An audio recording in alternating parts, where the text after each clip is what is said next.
নিজের বাসার উৎপাদিত সেই ছোট্ট বাচ্চাগুলা আজকে তাদেরকে হচ্ছে বাসার ভেতর থেকে, বাসায় হচ্ছে ছোট্ট একটা খাঁচা, পাখি রাখা খাঁচাগুলো রাখতাম। এই যে এই খাঁচাটায় করে রাখতাম।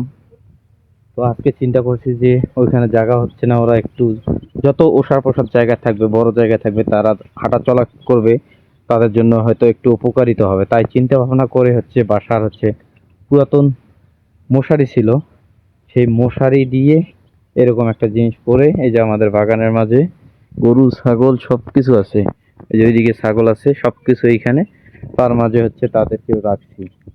এখানে সজনা পাতা খাইতে দিছি, 12টা ডিম থেকে 10টা ডিমের বাচ্চা পাইছি, আলহামদুলিল্লাহ 10টাই এখন ভালো আছে।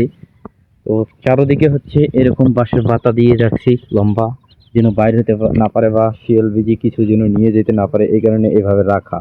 আর দেখা যাক কারেন্টের যা সমস্যা দিচ্ছে, তো এই সমস্যার ভেতরেতে যদি হাঁসের বাচ্চাগুলো ফুটে তাহলে মাশাআল্লাহ আলহামদুলিল্লাহ ভালো হবে।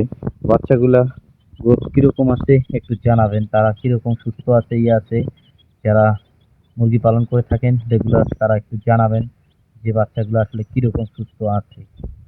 তো সকলে ভালো থাকবেন।